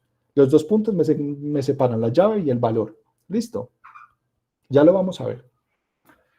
Yo puedo tener set de diferentes tipos de datos, como lo pueden ver a continuación. Yo puedo tener un set, en este caso, de tipo texto, tipo número, tipo booleano, conjuntos diferentes, y puedo imprimir el tipo del set. Y en este caso me va a decir, venga, esto es una clase tipo set, que es un conjunto. Yo puedo utilizar el constructor, como lo habíamos hecho antes, y en este caso puedo utilizar la palabra set, y puedo crear morita, manzanita y arrocito para crear un set, que en este caso sería otro set. Mire que me imprime arrocito, morita y manzanita, en orden, no están ordenados. Yo puedo acceder a los datos de un set simplemente imprimiéndolos, porque no sé en qué posición están, pero yo puedo saber si tiene un operador de membresía, y en este caso con in, yo puedo detallar si morita se encuentra en un set más, y en este caso vamos a hacer un ejemplo. Yo tengo un set más que es arrocito, morita, manzanita, y yo puedo imprimir, venga, morita se encuentra en ese set, y él me va a responder falso o verdadero, pero no la posición en la que está, porque no tienen posición. ¿Listo? Yo puedo agregar datos a un set, miren que son mutables, bueno, son incrementables, más no mutables. En este caso yo puedo utilizar la función add y agregar un valor. Miren que no se utiliza la función append, sino que se utiliza la función add, que denota que se agrega, como dice acá en la nota. Yo no puedo modificar un elemento específico, pero sí puedo ir agregando elementos a un set. Y en este caso el superset, que en este caso es de superhéroes, yo puedo agregar flash y después lo puedo imprimir. Y puede que esté de primero, puede que esté de segundo, uno no sabe. En este caso yo puedo crear los superhéroes y los villanos y puedo actualizar el superset con los villanos y me imprime el superhéroes con los villanos al final. Mira lo que ni siquiera están en orden, como debería ser, como si fuera una tupla, que los pone al final. No, porque él los desordena. Y eso hace parte de su ejecución. ¿Listo? Yo puedo utilizar remove para quitar elementos de un set. ¿Listo? Si el elemento a eliminar no existe, me va a generar un error. En ese caso hay que tener mucho cuidado sobre los componentes. Yo puedo utilizar discard para sacar un elemento sobre el cual está detallado. En este caso yo también puedo hacer pop sobre los elementos y puedo hacer un pop sobre el conjunto y me va a sacar un valor al azar. No voy a saber cuál, me va a sacar un elemento. Esto funciona mucho para los elementos computacionales de operadores cuánticos. Se utilizan muchos conjuntos para ciertos componentes y esto funciona mucho para saber cuándo un electrón sale de un conjunto, de un elemento, si recibe una interacción o una acción por estimulación. Es una de las que yo he visto que funcionan y que lo han trabajado. No quiere decir que sepa, sino que he visto que han utilizado estos métodos para ese tipo de modelos. Son modelos un poquito complejos de trabajar. ¿Listo? Recuerden que la instrucción del también aplica para borrar el elemento, la memoria en donde está almacenada. En este caso hay unos ejemplos. En este caso tenemos Batman, Superman, tenemos un elemento. Yo puedo remover Flash y el va y lo busca y lo extrae. ¿Listo? En este caso yo tengo manzana, tomate, durazno, hago un pop y no sé cuál me va a sacar. En este caso, mire, durazno, tomate, y me va a hacer quedar mal otra vez. Bueno, muy bien. Yo tengo fruticas y le voy a hacer un clear y me va a imprimir fruticas como un set vacío. Mire que print x2 está vacío porque x2 va a recibir el fruticas.clear, que es el valor vacío, o sea, no va a recibir absolutamente nada. Si yo borro fruticas y vuelvo y lo imprimo, ya no va a existir. Por ejemplo, fruticas 2, acá. Ya no va a existir. Mire, venga, hermano, usted está equivocado, eso no está definido. Pero si por el contrario yo nunca lo hubiera borrado, le digo, venga, fruticas 2. Claro que sí, joven, véalas. Durazno, manzana, tomate. Listo. Ahora, hay varias maneras de unir los sets y esto funciona como funcionan los conjuntos. Si yo hago la unión, entonces elementos comunes entre los dos elementos. Si yo hago la unión y la intersección, van a ser primero elementos comunes, perdón, todos los elementos que estén en los dos elementos, incluyendo los elementos, y la intersección son solamente los elementos comunes. En este caso sería solo la A y solo la E para una intersección. Y usando Symmetric Difference of Date, este método mantendrá solo los elementos que no están presentes en ambos conjuntos, que es una diferencia simétrica. Es decir, cuáles no están en ambos, cuáles están en este que no están en este y viceversa. Y la diferencia simétrica son los que no están presentes en ambos conjuntos. Vamos a ver un ejemplo. Entonces la unión es exactamente casi que todos. Miren que están en desorden. La intersección, bueno, la unión de letras con letras, miren que no me va a repetir los elementos duplicados. En este caso, nótese que ahí están duplicados. Mire que acá, yo le digo intersección update, él me va a decir, venga, ¿cuáles son los que están en los dos? Y ahora me va a decir los que están solamente en los dos conjuntos. Y para los, en este caso, la diferencia simétrica, que son aquellos que ni en uno ni en otro, y para los dos conjuntos, tanto letras 7, 8, como 9 y 10. ¿Cuáles son los métodos de los sets? Solamente vimos unos. Ya usted puede mirar, por ejemplo, is disjoint, devuelve si dos conjuntos tienen una intersección o no, es decir, falso o verdadero, y ya ahí está pues como la definición de cada uno de ellos. Lo que decía en este caso la compañera Jessica, que sí serían diccionarios, y es que los diccionarios se utilizan para almacenar valores que son datos pares en clave. En este caso es muy útil, por ejemplo, para almacenar credenciales de páginas web, para almacenar componentes que van emparejados, es decir, dirección y valor, memoria y componente, es decir, URL y credenciales, o en este caso variables de estado o variables globales. Casi siempre se usan diccionarios para llevar esos componentes entre páginas. Y aunque JavaScript lo utiliza de otra manera, Python también con otros elementos se utiliza así. A partir de la versión 3.7 de Python, los diccionarios están ordenados. Es decir, su posición importa. No es que estén A, B, C, D, E. No, están es la posición 0, la posición 1, la posición 2, la posición 3. Es el orden en que fueron creados o que fueron concebidos y almacenados. No que estén descendentes o ascendentes. ¿Listo? Si yo quiero ver la versión de Python, nosotros tenemos una versión 3.7, es relativamente reciente, aunque la versión estable es la 3.9 en este momento. Voy a crear un diccionario. Recuerden que los diccionarios se crean con una llave valor, en este caso clave valor, y es una colección ordenada. Ahora, si yo creo mi diccionario, yo lo tengo que crear con llaves y variable, dos puntos, variable. Es decir, llave, dos puntos, valor. Y no importa el tipo o el tipo como esté. Yo puedo crear entero con número, número con entero, hombre con hombre, mujer con mujer, variable con variable. Listo, no importa. Simplemente saber que el primer valor es la llave y el segundo es el valor. No importa cómo usted lo identifique. Si sea primero entero y después texto. O texto y después entero. En este caso, por ejemplo, tenemos texto con texto y texto con número. Yo podría tener número con texto y así sucesivamente. Yo creo mi diccionario y lo voy a imprimir. Miren que él me pone coma solo después de terminar llave valor. Llave valor coma, llave valor coma, llave valor coma. Perdón, aquí ya cierro. ¿Cómo puedo acceder yo a los ítems de un diccionario? Como si fuera un valor de tipo lista. Porque yo puedo acceder a él, mírenlo, acá está, con los corchetes. Es decir, yo tengo mi diccionario y si yo quiero imprimir cuánto de arroz, mire que él me va a decir cereal. Es decir, yo le entrego la llave y él me devuelve el valor. Ahora, como yo le entrego la llave y él me devuelve un valor, yo puedo mutar, cambiar o actualizar los documentos, pero no se permiten duplicados por llave. Si yo repito la cantidad, él solamente almacena la última registro ingresado. En este caso, arroz cereal, solo hay uno, papa tubérculo, y mire qué cantidad de arroz es 1000, 1500 y 2000.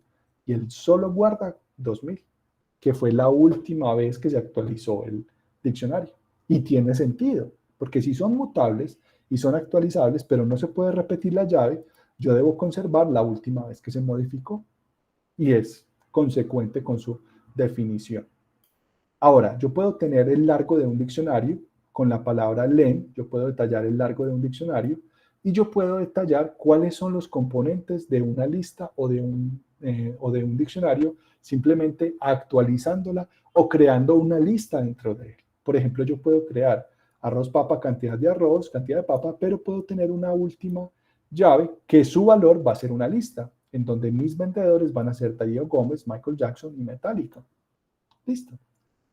Yo puedo tener el tipo de un diccionario, me va a retornar un diccionario. Vamos a ver el ejemplo en este caso. Yo creo mi diccionario y voy a traer el largo del diccionario, lo voy a imprimir y voy a imprimir el tipo. Entonces me dice, venga, tiene un largo de 5, es decir, llave, valor, cuenta como 1 y tiene 5 llaves valor. Ahora, imprímame el diccionario. Aquí está joven, claro que sí. Mire que coma, llave, valor y termina. Miren los 2 puntos que me indica la separación. ¿De dónde hereda toda esta vuelta? De la clase diccionario. Es muy similar a la estructura de un JSON artist, muy similar. Pero no es un JSON, porque un JSON es un JavaScript object. Listo. Es parecido, pero no es lo mismo. Porque un JSON puede tener muchos elementos. Usted puede detallar jerarquías. En este solamente es llave, valor, llave, valor. Yo puedo acceder a los elementos de un diccionario, ya saben, simplemente en este caso, con detallar entre corchetes la llave, yo traigo el valor. Pero si detallo, en este caso, la papa me va a traer su llave. ¿Listo? Como lo vemos acá, yo tengo cereal y tubérculo. ¿Listo? Ahora, yo puedo incluso llamar por las llaves, es decir, tráigame todas las llaves de las empanadas. Y puedo traer todos los valores de un diccionario, simplemente utilizando keys y values. Y en este caso, si yo utilizo ítems, él me va a traer cada elemento del diccionario como una tupla, y tiene sentido, porque los ítems son inmutables, cada uno entre sí, si usted lo desempaqueta, son inmutables. Ahora, yo puedo actualizar los valores del diccionario. Recuerden que yo puedo actualizar es solamente la llave valor, y en caso de modificar la llave y modificar el valor, debo actualizar ambas en ese sentido. ¿Listo? Por ejemplo, yo quiero empanadas.update comprador Lionel Messi, y me va a agregar una nueva llave valor y me va a agregar una nueva cantidad para el caso. En ese sentido, yo voy a tener toda la instrucción y toda la ejecución acá, como lo ven. Entonces, mire que me imprime la masa, nombre, cantidad, porque estamos llamando solo las llaves. ¿Listo? Las empanadas van a tener color amarillito, y hay ejemplos con puros elementos de llaves y claves de un diccionario para que los puedan ejecutar. Yo también puedo eliminar elementos. En este caso, yo puedo hacer un pop y me extrae, en este caso, por la llave, los elementos en donde están los que coincidan con esa misma condición. Yo puedo eliminar ítems, es decir, hacer un pop ítem y me elimina el último elemento insertado. Ahora yo también puedo utilizar del, que esta clave me borra totalmente la memoria. Listo. Y yo puedo utilizar también clear para borrar todos los contenidos de un diccionario. En este caso yo puedo hacer pop, pop item, clear para cada uno de los elementos. Los métodos de los diccionarios se describen a continuación. Listo. Clear, copy, from keys, es decir, devuelve un diccionario con las claves y los valores especificados. Yo puedo pasar ciertos argumentos. En este caso sí les recomiendo que vayan a los, en caso de necesitar algún tipo de ejemplo o de detalle adicional, en los documentos está muy especificado cómo se utilizan, incluso hasta con ejemplos. Jóvenes, dudas hasta el momento. Sugerencias, quejas, reclamos, mensajes.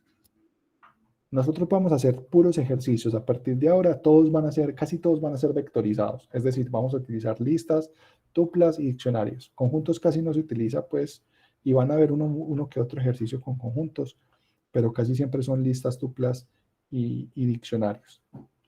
Hermano, ¿todo claro, profe? Listo.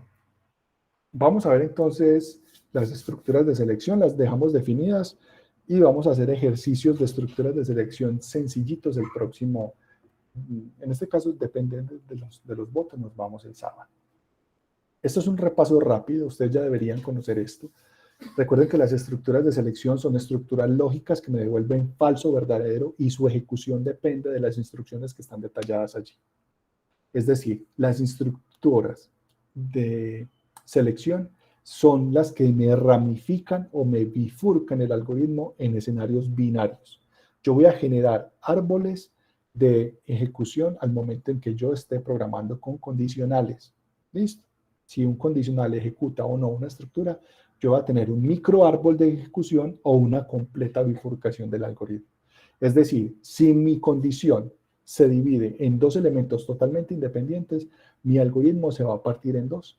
Pero si yo necesito tomar una decisión para actualizar o modificar el valor de un dato, voy a tener una micro bifurcación o una micro modificación sobre un componente. Es muy normal encontrar la segunda que la primera. No van a haber grandes ramificaciones en los algoritmos, sino que van a haber funciones específicas para algoritmos. Y eso es lo que hace la programación orientada a objetos. Crear pequeños programas contenidos o funciones que detallan más que todo es una estructura organizada, actualizada, que tener esos algoritmos viejos, grandes, gigantes, que tenían dobles, triples y que empezaban a generar árboles o pesados a la derecha o pesados a la izquierda. ¿Listo? En este sentido, la primera estructura, ustedes pueden incluso descargar este vínculo de apoyo que está direccionado al GitHub mío. Ahí hay muchas cositas que pueden detallar. Aquí hay un resumen de condicionales que pueden ver si están como perdiditos o alguna cosa. Primero lean este documento y ya después vuelven a la clase. ¿Listo?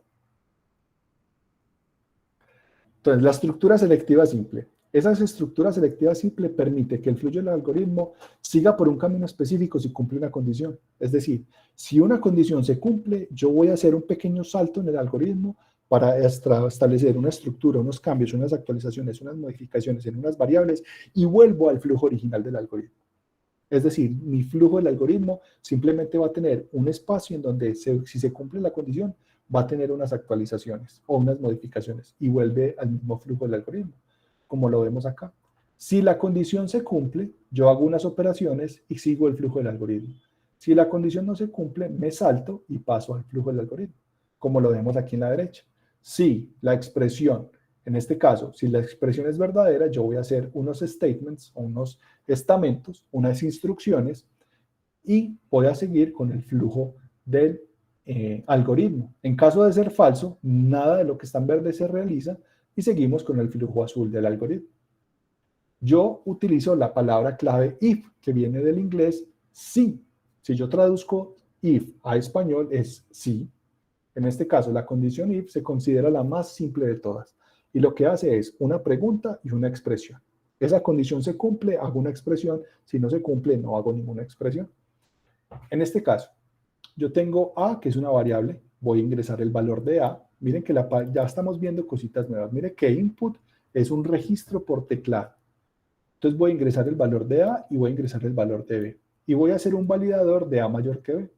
Si a es mayor que b, él me va a imprimir a es mayor que b. De lo contrario, me va a imprimir fin. Si b no es mayor que a, no va a ejecutar nada. ¿Listo? Necesito alguien del público que me colabore. Alguien que escriba en el chat el valor de a. Numérico, por favor. 10. Y el valor de b. Gracias, Sara. Jessica, muchísimas gracias. 20. Entonces vamos a ver. Yo voy a evaluar. Miren que este triangulito verde me indica en dónde está en este momento el algoritmo. Entonces el algoritmo está en B, que está ingresando un valor. A es mayor que B, 10 es mayor que 20. ¿Falso o verdadero? Miren que es un operador relacional. Un operador relacional retorna falso o verdadero. 10 es mayor que 20. Falso, exacto, Alejandro. Entonces, voy a darle Enter. Validador de A mayor que B. Mire que me imprime esto. Mire que no me imprime esto. ¿Por qué? Me imprime fin. Porque la condición no se cumple. Como la condición no se cumple, no va a ejecutar esta acción. Ahora, vamos a ingresar datos cuando la condición se cumpla. Vamos a invertir los valores, 20 y 10. Entonces me dice, validador de A mayor que B. A, 20, es mayor que 10, B. Y efectivamente, 20 es mayor que 10. Por lo tanto, sí voy a utilizar esto. Mire que la regla del fuera de juego me detalla todas las condiciones que van a estar dentro de esa cláusula. Y es que esa cláusula me puede detallar tantas condiciones o tantas instrucciones como yo quiera. Es decir, yo puedo imprimir todo lo que quiera en la cláusula verdadera y lo puedo repetir cuantas veces quiera. Solo que cuando llegue a fin, ya no va a estar dentro de la cláusula. Es esta regla del fuera de juego. Miren estos 4 espacios que me va a indicar todo lo que tenga estos 4 espacios va a estar vinculado con esta condición hasta que yo termine esos 4 espacios, como lo hice en la línea 14. En la línea 14 ya no tengo los espacios, ya esta cláusula ya no funciona. Ya termino la cláusula del if y vamos a detallar 20, 10 y me va a imprimir todo esto. Miren lo que ahí está. Si yo quiero detallar esa instrucción, le voy a decir, venga, voy a detallar una tabulación sobre estos elementos. 20 y 10. Mírenlo. Validador de A mayor que B. ¿Qué está dentro de la cláusula? Esto. A20 es mayor que 10B. Y yo puedo imprimir todo lo que quiera en la cláusula verdadera. Es decir, todo lo que conserve este salto, esta tabulación, este sangrado o esta regla de fuera de juego va a estar incluido en esta operación. Va a estar relacionado con este A mayor que B. ¿Queda claro? Ejercicio 1. Ingresar la calificación de un estudiante. Si la nota es mayor o igual a 3, imprimir aprobado. Todos los ejercicios están resueltos. Todos. Usted le da doble clic y todos están resueltos. Ah, que es que no me acuerdo. Ah, ahí están resueltos. Todos están resueltos. Listo. Puedes practicar, puedes detallar. Intenta solucionarlo. Hágale. Usted es capaz. Perdón. Usted es capaz de hacerlo. Hágale, inténtele. Si ve que no le está, hijo de pucha, me embalé, le da doble clic. Lo copia y lo pega. Entonces dice, nota, voy a convertir a flotante, es decir, estoy haciendo una conversión explícita de una variable tipo texto a una variable tipo numérico de carácter flotante, es decir, decimal. ¿Listo? Es decir, ingrese la nota. ¿Cuánto sacó Alejandro Alberto Londoño Correa, que fue el último que escribió falso en el último examen? Sacó 4,9. Le doy enter. Y me dice, aprobado, fin. Pero ¿qué pasa si yo digo, no, es que Alejandro sacó 66? También aprobó. Entonces mire que yo tengo un ejercicio bueno, pero no cumple con las reglas como uno debería. Entonces más adelante vamos a ver cómo empezar a aplicar ese tipo de limitantes a este tipo de ejercicios. Vamos a ver el siguiente ejercicio. Ingresar el sueldo de un trabajador, si este es inferior al salario mínimo para el año 2021, aplicarle un incremento del 10% e imprimir el nuevo salario. Consultar el salario mínimo. Vamos a darle clic. Entonces me dice, el salario mínimo de los colombianos será de 908.526 pesos. Listo. Entonces ya sé cuánto es, me devuelvo. Pero es que yo no sé, vamos a darle doble clic. Dice, ah, claro, aquí está. Vamos a copiar y vamos a pegarlo acá. Entonces tengo, recibo un salario, ingresa el salario. Salario mínimo va a ser igual a 908.526. Si el salario es menor que el salario mínimo, me dice, aplíquele un 10%. Tenía punto 15. Salario va a ser igual a salario por 1.1. Yo podría utilizar por igual y solo 1.1, pero lo voy a conservar así para que vean que estoy conservando el valor de salario y le estoy incrementando en un 10% el valor. Todo lo que yo multiplique por encima de 1, estoy conservando el valor y adicionándole algo. Todo lo que yo multiplique por debajo de 1, estoy reduciendo el valor, aplicándole un porcentaje. ¿Listo? El nuevo salario es de, entonces, 2 puntos, significa que la primera variable es la primera que encuentra, coma, quiere decir que me va a imprimir con un separador de decimales, punto, me va a imprimir números flotantes. ¿Cuántos? 0 números flotantes. El salario anterior era de, entonces, salario y salario mínimo, aquí no es salario, sino salario anterior, vamos a actualizarlo, salario anterior, para que nos quede correcto. y el salario va a ser igual al salario anterior por 1.1. Y ahora sí, puedo poner el salario anterior era salario anterior. Vamos a correr el ejercicio y voy a detallar. ¿Cuál es el salario que tiene ahora? Vamos a ponerle 500 luquitas. Me dice error, porque salario no es menor que salario mínimo. No existe, salario no existe. Me dice name salario is not defined. Mire lo que aquí está. Name salario is not defined en la línea 4. Y efectivamente, el salario es menor que el salario mínimo. Pero es que es el salario anterior.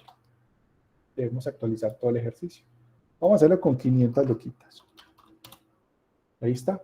El nuevo salario es de, efectivamente, 50.000 es el 10% de 500 lucas y el salario anterior era de 500.000. Y fin. Miren que yo imprimo fin para detallar que tengo dos instrucciones que cumplen con las condiciones de salario anterior, sea menor que salario mínimo. Claro.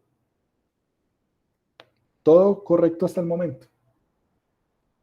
Bueno, les voy a dejar este ejercicio para que lo hagan. Es del Señor de los Anillos, muy chévere, muy sabroso. Si lo quieren, si quieren ver la solución y está muy complejo, aquí está.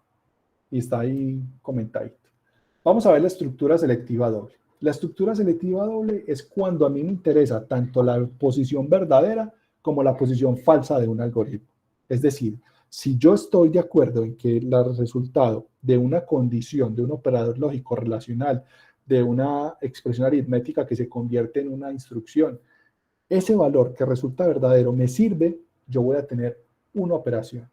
Si el operador que resulta de allí es una negación, es decir, falso, ese también me interesa. Es decir, si yo quiero clasificar a un grupo poblacional o demográfico, dependiendo, por así decirlo, de su estrato, los que sean estrato mayor que 3 y los que sean menor que 3, yo voy a aplicar tanto para mayor que 3 como para menor que 3. Pero, por ejemplo, si yo voy a entregar subsidios, solo me interesan los que estén por debajo de 3. Y para aplicar subsidios solo sería con esta instrucción. ¿Es menor que 3? Sí, le aplico el subsidio. No, no me interesa, no le aplico subsidio. Pero en este caso, si yo quiero detallar los que sean menores que 3 o iguales y los que sean mayores que 3, yo a unos les voy a aplicar una condición y a otros otra. Entonces me interesan las dos ramas del algoritmo. La estructura del if-else se utiliza la if condición, en este caso if y una condición. Recuerden que esto debe retornar falso o verdadero. Si no retorna falso o verdadero, Python asume todo lo que tenga valor como verdadero y la ausencia de valor como falso. ¿Listo? 0 es falso. Lista vacía es falso. Lista con un solo valor es verdadero. Un número es verdadero, porque la ausencia de valor es lo que detalla falso. Ahora, yo voy a tener una expresión que va a estar detallada por la veracidad o el resultado verdadero de esta condición y la expresión else que me va a detallar dónde voy a utilizar esta condición. Recuerden de poner los dos puntos al final de cada una de las instrucciones que me detallan el final de mi cláusula condicional. Vamos a hacer el primer ejercicio. Ingresa la calificación de un estudiante si la nota es mayor o igual a 3. Imprimir aprobado. De lo contrario, imprimir reprobado. Vamos a ver el algoritmo y vamos a detallar la solución acá. Si la nota es mayor o igual que 3, imprime aprobado. De lo contrario, imprime reprobado. Yo lo estoy tomando. Claro, me faltó el tomar la nota.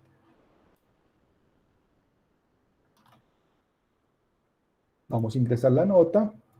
Vamos a darle 3. Me dice aprobado. Porque estoy detallando mayor o igual. Ese mayor o igual es el que me detalla a mí. Venga, el límite inferior, operador ternario, ¿cómo lo puedo usar? Por asignación directa, Ardis. Eso lo vamos a ver más adelante. Eso está muy afanado. Listo, calmado. Relájese que el curso es muy chévere. ¿Listo? Ahora, en este caso, en el ejercicio 2, ingresar el sueldo de un trabajador si este es inferior al salario mínimo para el año 2021. Aplicarle un incremento del 10%, imprimir el nuevo salario. De lo contrario, aplicarle un incremento del 5%. ¿Cómo lo deberíamos hacer? ¿Quién quiere realizarlo?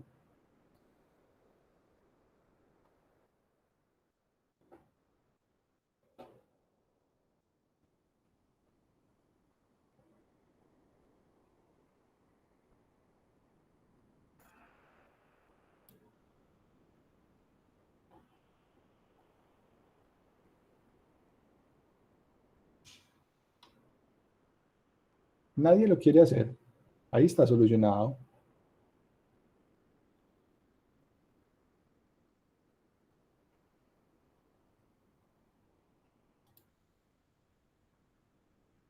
Bueno, vamos a solucionar.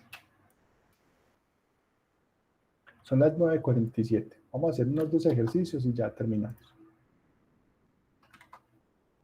Me dice, ingresar el sueldo del trabajador. Vamos a ir por partes. Este ya lo cumplimos acá. Ya tenemos el salario flotante, una conversión explícita del salario. Listo. Venga, quedé como con la Ardiz. Venga, dele acá. Yo creo que se llama ternario. Sí. En Python se conoce como if-else short. Búscalo, ahí está bajito. Por si está como afanado y lo quiero así de una. Aquí está. Listo. Devolvámonos. ¿Dónde estábamos? ¿Dónde está? Acá. Aquí. Listo. Yo cierro acá. Entonces tengo el salario. Ya cumplí con esta parte. Si este es inferior al salario mínimo para el 2021, entonces salario mínimo. Si salario es menor que salario mínimo, lo voy a incrementar un 10%. De lo contrario, incrementa el 5%. Entonces, mire que me interesa ambas partes. Si el salario es menor que el salario mínimo, le voy a incrementar un 10%.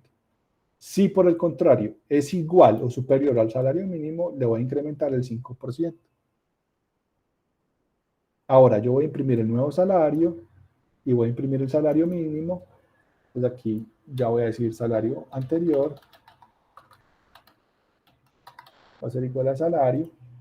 Tengo la actualización, no hay necesidad de ponerlo acá y ya no tengo que cambiar la condición. Vamos a correr. Vamos a ingresar el salario, otra vez 500 luquitas. Me dice el nuevo salario es 550.000, el salario anterior era 500.000. Ahora vamos a ingresar el de un palo. 1, 2, 3, 1, 2, 3. Me dice el nuevo salario es 1.050.000, el salario anterior era de 500.000. Ah, pero es que no se ha modificado salario anterior. Miren que lo ejecuté una vez y la variable se conserva. Listo. Hay que tener mucho cuidado. Profe, debe modificarse para que quede el salario anterior. Sí, eso es cierto. Lo que pasa es que como yo ejecuto esta instrucción una sola vez, él guarda en memoria todas esas variables. Y recuerden que todas estas celdas están conectadas. Si se ejecuta al menos una sola vez, se va a modificar. Entonces vamos a actualizarlo. Salario anterior. Esto ya no lo necesito. Si salario anterior es menor que salario mínimo, salario por 1.1, salario anterior. Ahora sí, vamos a hacerlo 2 veces. Entonces ingresar el salario, 500 luquitas. Claro, ese es el problema. Tengo salario con este valor sin modificar. ¿Listo? Salario anterior. Ya. Ahora sí, qué pena con ustedes. 500 luquitas. Ahora sí, 550 y 500. Vamos a hacerlo con 1.000.000. Ahora sí, el salario es de 1.050.000 y el salario anterior era de 1.000.000. Listo.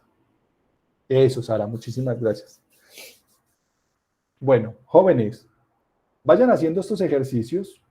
Para la próxima clase vamos a hacer solo ejercicios de estos. Yo voy a traer puros ejercicios de condicionales. Listo. Y los vamos a ir solucionando. Vamos a ir haciendo ejercicios. Por aquí hay unos ejercicios. Mírenlos. Vamos a ir solucionando todos estos. Son muchos ejercicios.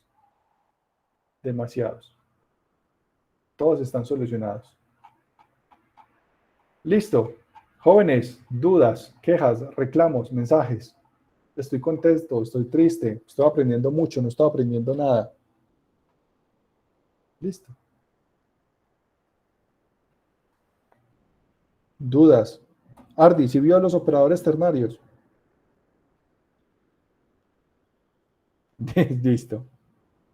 Sara, con muchísimo gusto.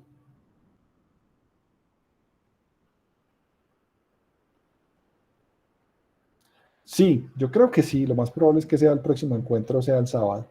Que sea solo ejercicios. Nos vemos el sábado de 11 a 12. Y Profe, hacemos sí, trate que sea el sábado, porfa. voten, por favor. Mañana les voy a publicar la clase, les voy a publicar otra vez la pregunta.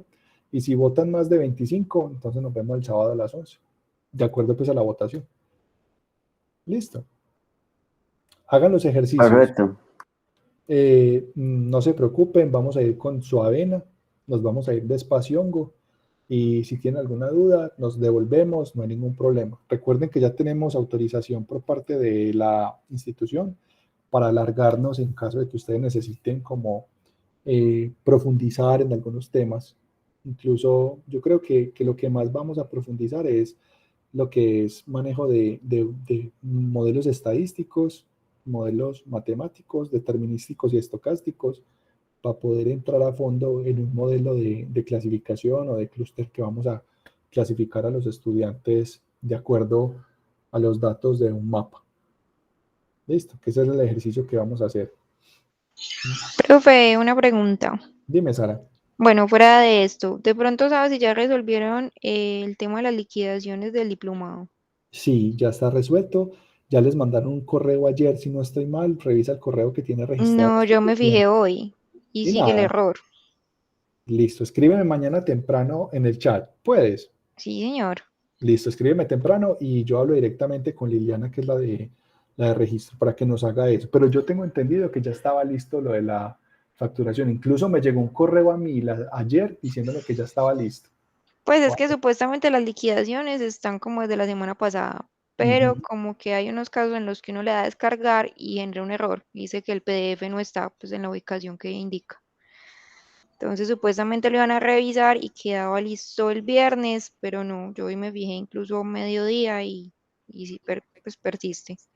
Hagamos una cosa, escríbeme mañana, me pasas tus datos y yo hablo directamente con la compañerita de registro para que te regenere, eso se llama regenerar base. Entonces ya te tiene que regenerar la liquidación para que la puedas visualizar. Yo le digo a ella que te la regenere y no te escribo ya la puedes descargar. O si me la manda, yo te la reenvío.